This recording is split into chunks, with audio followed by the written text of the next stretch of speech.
Mr. President, today, a public statement was made by our colleague, Senator Ping Lacson, which was also posted in his YouTube page, suggesting that my vehicle was used to assist Senator De La Rosa in entering the Senate premises, which I quote, "Ang pagkakaalam ko, at least silang dalawa lang mag-ate, Cayetanos, ang nakakaalam tungkol kay Bato na darating.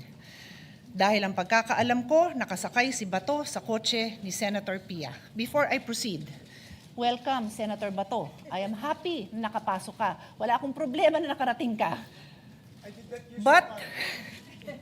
But Mr. President, I go back. Sinabi man niya na sa pagkakaalam niya, ang katanungan ko po, Mr. President, nag-abala ba kayo mag-double check? Bago niyo yan sinabi sa public. Because despite that qualification, the statement was publicly conveyed in a manner that created the impression that I was directly involved in facilitating Senator De La Rosa's entry into the Senate premises. Again, okay lang po sa akin na nakarating siya dito. Wala ho akong problema doon. Let me state this clearly and unequivocally. That statement is false. Senator De La Rosa did not ride in my vehicle, nor did I have anything to do with facilitating his presence in the Senate last Monday. Ni hindi ko nga alam na darating siya. Magulo ng Pilipinas, wag na nating dagdagan. Don't say things about your colleagues that are not true. I trust that under the leadership of my brother, Alan Peter Cayetano, whom I know, not just as a public servant, but as my younger brother, this chamber will conduct itself with sobriety, fairness, and respect for the truth and respect for one another.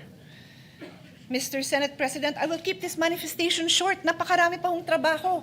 Mag-aaral pa ako para sa hearing ko on the rising prices of electricity.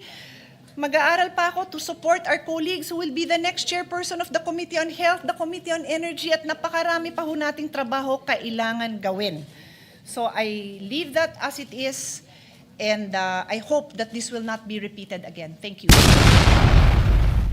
Senator Marcoleta, can we give way to Senator Lacson since Thank you, Mr. his name was President. Go ahead, Senator Marcoleta. Thank you, Mr. President. Yeah. Can we give Magtatanong lang sana ako, Mr. President, kay Senator Pia.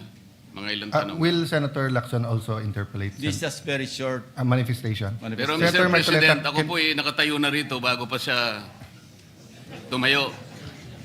Siguro po, kung would you sino allow yung unang me, tumayo. Senator Lacson, just because he was first, but he was mentioned, so I am in the quandary of who of the two gentlemen will give way.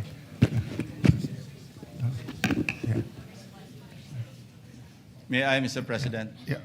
Senator Marcoleta, may I ask you this personal favor since the gentleman was mentioned? Sige po, mas matanda naman siya sa akin eh. Thank you. Thank you, Mr. Thank you. President. Senator Lacson is I recognized. want to put it on record that I sincerely apologize to our distinguished colleague, Senator Pia Cayetano.